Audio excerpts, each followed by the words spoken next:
Down the right field line, pretty well hit. LaVarn way is the right way here tonight. Yogi Berra said it's 90% mental, the other half is physical. My name is Ryan LaVarnway, Major League catcher and minor league grinder, and I've spent the last 15 years playing professional baseball while evolving my mindset. I'm fascinated by optimizing that 90%. In this show, I'll talk to elite athletes and mindset coaches about what makes them tick and how they've overcome obstacles in their own careers on the way to finding success. This is Finding the Way. Hey everyone, this is Ryan LaVarnway, and I want to welcome you to Finding the Way. Today I am joined by Julie Kliegman, who is an author and a writer. She previously worked for Sports Illustrated, The Washington Post, Book Forum, BuzzFeed, Vulture, Washington Monthly, basically everywhere that you could read about sports. Julie is coming out with a book, The Mind Game, an inside look at the mental health playbook of elite athletes. And the aim is to share secrets from elite performers that non-athletes can use in their everyday life. Julie, thank you so much for joining me today.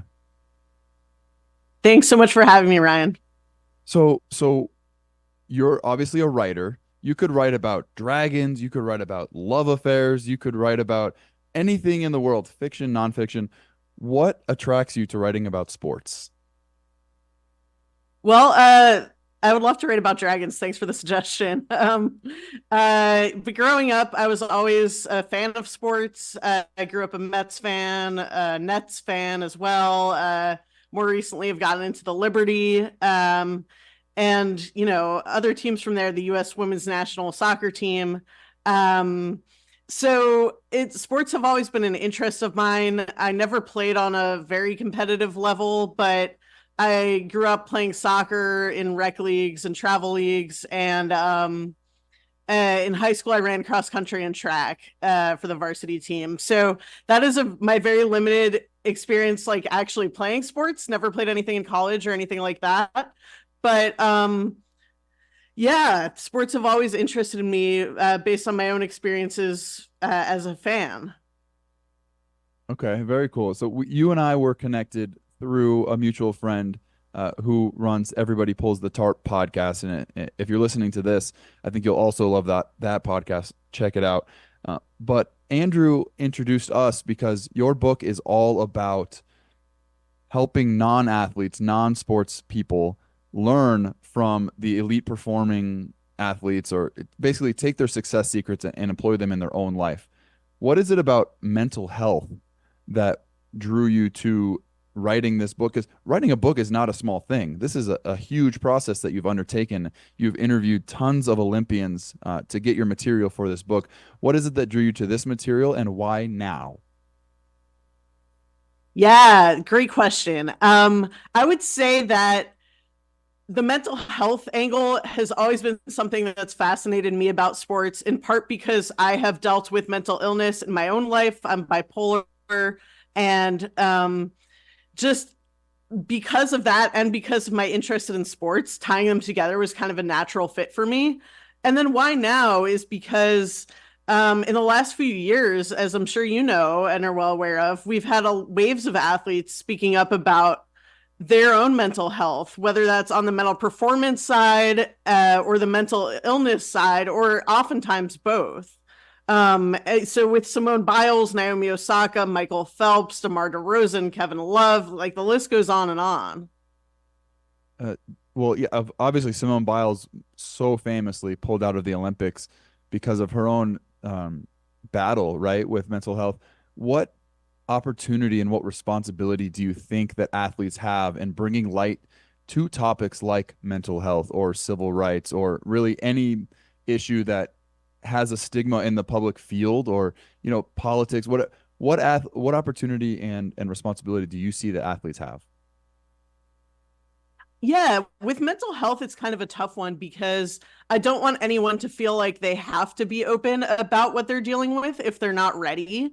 But at the same time, like, if you are ready and you do have the platform of someone like Simone Biles, I think it's very helpful if you can open up and be honest about what's going on with you, because other athletes and people, spectators even, may not have that same power or platform to really get that cause and get those messages across.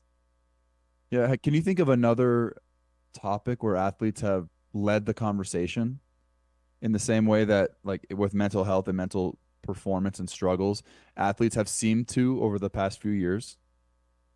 Yeah, I think when you think back to George Floyd's murder and the ongoing conversation about racial justice in America, and even before that, obviously with Colin Kaepernick, we've seen athletes leading on that for years now. Yeah, there was the police brutality part. I mean, you could think even back to Jackie Robinson, right, with civil rights and integration. Um, yeah, Of course. there's such an opportunity with the platform, with the sports. People relate to sports figures, and I think that's great. Um, I have not read the entirety of your book yet. I have it. Thank you for That's sending. okay. I am excited to dig into it more and read it cover to cover. But right out of the gate, your dedication page, I think, is so telling of what's to come, and your attitude, your rebelliousness, right? You write, to the psychiatrist who told me I'd be dead by now, I'm not. Can you tell me a little bit more Yeah. about that? Of course. So I really I was having a lot of trouble figuring out who to dedicate the book to. And at the end of the day, like you said, yeah, there's something appealing about the rebelliousness and of just like celebrating my own tenacity, I guess, in really thinking about how I've pushed back against like people who have stood in my way as I seek treatment for mental health care, as I strive to be a healthier person. And it's really not helpful when you're seeing a psychiatrist and they're like, you're going to kill yourself. Like that's not a great thing to go through. And no one should have to hear that. No one should have to feel like that's their fate, no matter what they're struggling with or how hard it feels at the time. So I really just wanted to kind of encapsulate that in a really flip, I guess, dedication page. Oh my God. No, I love the term tenacity. That's something that you don't hear in everyday conversation. But could you dig in a little bit more about pushing back against the people that stand in your way? Because I think there's so often a conversation that we have in our own heads where we can be the one standing in our own way and not even knowing it. Mm-hmm. But when there are Yeah. people that are standing in your way, that are holding you back or underrating you to your face and giving you these low expectations, like, how have you dealt with that? How have the athletes you've interviewed for this book dealt with that? And what's the best advice for the people listening? Yeah. So in my own life, I think I've dealt with people like the healthcare provider that I've just mentioned. But it's not only people in that realm. It can be um, colleagues in your industry. It could be friends or family members who maybe aren't as supportive as you'd like to think they are. It could truly be anyone or anything. And for me, what I found is helpful is just kind of like trying to take a step back a little bit and tell the story of what happened to someone else who does support me and kind of like let them give their perspective as like an outsider and say like, okay, this person is not treating you well, or you are better than this. Here's what you need to do. And then you see, as you pointed out, you see this a lot with athletes. They have fans who don't respect them. They have coaches who might want to bench them if they come forward about their mental health. They have, GMs even who might want to trade them if they come forward about their mental health. There are so many obstacles, and that's not even just professional athletes. It's athletes on, younger, more recreational levels too. And I think there's something interesting about being an athlete in that it's a little bit self-selecting for qualities like tenacity and things like that, where if you're really motivated to do really well at your sport, you're probably also motivated to like prove people wrong and, kind of like quote unquote keep your head in the game, I guess. Interesting. I've never thought of that, that it's sports can be self-selecting for tenacity. Yeah. I mean, I don't know that on any scientific level, but I just think for people who succeed in sports at high levels, they're pretty damn determined. Yeah, no, that's fantastic. And obviously you've proven that you are damn determined as well with your own personal battles with, again, publishing a book is no small thing. I published a children's book, and I'm sure that I faced a fraction of what you did for this full, adult mindset, science-backed book with after interviewing Olympians. So I have so much respect for what you've done, and like I said, I'm excited to read cover to cover, farther than I have. The first section of your book is titled "Eyes on the Prize." You talk about battling stereotypes, and you dive into the history of sports psychology. What does Eyes on the Prize mean to you, and why did you start the book with this section? Eyes on the prize. That's a great question. I think it comes back to just really kind of like what we've been talking about already, is staying focused, kind of getting around the obstacles in your way, whether they're people, whether they're kind of like your own inner demons, for lack of a better term. Um, and I think I just wanted to start the book with that sort of thing because you can't really address anything in mental health in sports without talking about the stereotypes that we as a general public ascribe to athletes. And so that's why that's chapter one in particular, because I think that we need to develop a shared language around how we talk about athletes, what we can be doing better when we talk about athletes. And from there, I just think laying out like kind of like the history and practice of mental performance, which really like in most cases predates people coming forward about mental illness. Um, I think the mental performance aspect is really important. And again, it's about kind of laying the groundwork and giving us a framework for ways to talk about these issues, both mental performance and mental health. Do you mind if we dig into a few of those stereotypes that we have to get over or change in the way we talk about athletes? Of course, yeah. Um, I think like the biggest one is like, well, especially for male athletes, right? Is like you can't cry. You just have to suck it up. You have to be tough at all times, like mentally tough. It itself is a big stereotype that I wrote about in the book, and I've written about for Sports Illustrated as well. Um, I think there's so much wrapped up in such a tiny term, mentally tough, that we often just assume every athlete has this quality, or more particularly, I think we assume that every athlete needs this quality or that it's purely a good thing. Mm. But vulnerability is really important too, right? And kind of being open about what you're going through and expressing your true feelings, I think can, maybe you have more insight into this as someone who's played professional sports, but like, I think, putting a name to what you're struggling to and being open about it with people who support you can probably make you a better performer, a better athlete. Oh yeah, I mean there have been times where people assume you're all right, or they think that you don't have feelings or emotions. And I think in my experience, denying how you're feeling only heightens it, right? Or if you don't name the big scary monster in the closet, it makes it more scary. Versus if you just go open Right. war, then you're, oh, nothing's there, or there's nothing substantive to this. So I think there's definitely something in the freedom to be vulnerable, the freedom to discuss and explore what you're feeling can help you overcome it as a hurdle much more easily. So that's one. Yeah. What's another stereotype that, to me, the first thing that comes to mind is like a bit like an athlete, especially one that with a lot of physicality. Sometimes they just like, oh, that guy's just a big dumb idiot.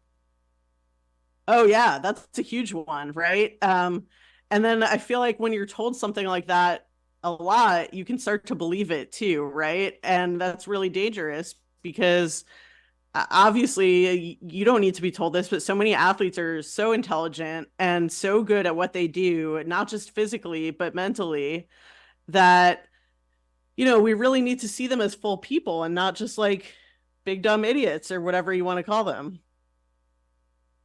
Okay. Okay. So you go on from the stereotypes, you cover the history of sports psychology, and then you get to speaking out about mental illness. Mm-hmm. Why was it important for you to cover in your book people that do speak out about it? I think we're in a moment in time where, like I've said, people are coming forward, talking about this more. And I think I really wanted one of the roles of the book to be chronicling that. Just, getting it down on paper so that in future generations, people see what this movement was all about. And I don't know where we're going to be with that in future generations, but I'm sure we'll be talking about it. So just kind of getting that down and making sure it's a part of our history was really important to me. And then, yeah, like another aspect of it is obviously, well, what can we all learn from them? If you're an athlete, if you're not an athlete, what can we do to make ourselves happier? First and foremost, secondarily, what can we do to make ourselves feel more productive? Stuff like that. It's interesting. The idea that 20, 30, 40 years from now, your book will exist. Whether you and I or anyone we know, hopefully in 20 years we all are. But you know what I mean? At a certain point, your book will exist and it could be a record of what has happened, what is happening in this moment in time as a form of time capsule. Because the hope is, as we continue to move forward as a society, that this may not be a problem we need to continue to talk about, or we're talking about it so openly that it's no longer noteworthy. Exactly. That's probably the end goal, right? Is that it's just a part of our lives that we're not afraid to talk about, that we're not afraid to seek help for. It's just, oh, this happened to me, or I have this sort of thing that I deal with, and that's that. And you know what? I think the next generation is already moving in that direction. I was speaking with a man at lunch yesterday, and his kid is a high school athlete, and he's in the boomer generation. He was talking about how when he was in high school, you never talked about any mental issues, right? If you were Mm. sad or upset or whatever, it was just taboo. You didn't talk about it. And now his son's high school athletics team, they talk about going to the psychiatrist or psychologist like it's a badge of honor. Like, yeah, I'm going to my session. Oh, you don't have a session? Now it's almost taboo the other way if you're not talking about it. Huh. That's really interesting. Yeah, I don't know many people in high school right now, so that is great to hear that that's the view, at least in some circles, because I think, whether you're seeing a psychiatrist or psychologist that's involved with your team, or whether you're seeing one separately, and different people have different preferences there. But no matter what you choose, I think most, if not all of us, could benefit from seeing someone at some point in our lives. Yeah, 100%. It's not about just getting back to neutral, right? It's not about dipping into the negative and solving your problems to get back to neutral. It's about how positive can we get? How much can we move the needle forward? And there's definitely a connection between mental health and performance. Absolutely. Yeah, I like that you pointed out that it's not just about getting back to neutral. I think that's really important. You finish the book with a couple chapters on coping mechanisms and how people have used marijuana, people use alcohol, and then this is the final chapter is something that I'm really looking forward to is life outside of the game, after the game, when you get into Mhm. retirement. Because I'm in that phase right now where I'm shortly after retirement, still figuring out what I want to be when I grow up. Right, as a 36-year-old, I figure out what I want to be when I grow up. Um, where do you take that? Where was your motivation for covering coping mechanisms and life after the game? This came up because of COVID, really. I was working at Sports Illustrated, and I had just started a few months before COVID hit the US. And I was wondering, we were running stories about like the effects that COVID could have on athletes' lungs and bodies, and the effects that like being out of their sports could have on their muscles, that weren't getting exercised as regularly, everything like that. And I was like, well, wait a second. Why don't we write something about how this is affecting athletes' minds, to be without their livelihoods, to be without their teammates in a lot of cases, and their coaches and their whole support networks. And often, as you know, like athletes see sports as their way to release stress as well. It's not just a job, it's also an emotional outlet. So I wrote an article for Sports Illustrated early on in the pandemic about how athletes were dealing mentally. And that sort of became the genesis for not only that chapter, but it sort of is the reason this turned into a whole book. And with the chapter in particular, I thought it was really important to address not just what happens during COVID, because that's hopefully a once in a lifetime thing for us, right?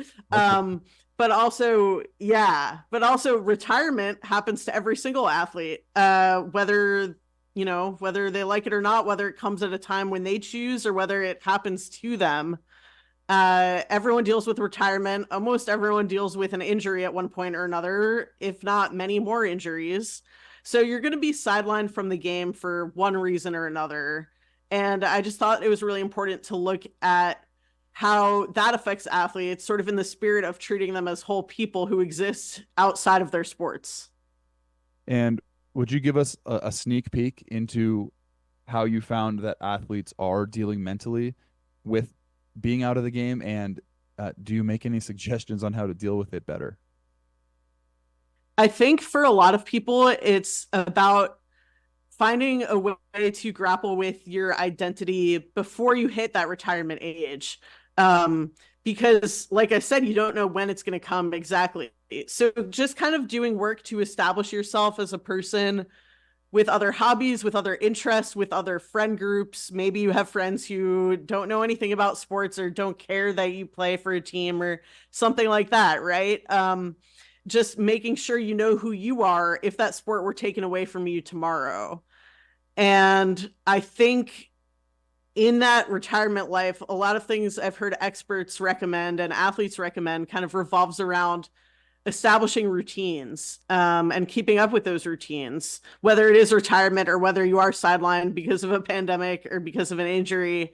Are you walking the dog at the same time every morning? Are you eating 3 square meals a day? Athletes are usually pretty good about that, but can you keep it up in retirement? Things like that, that really, I think, can make a difference in people's lives.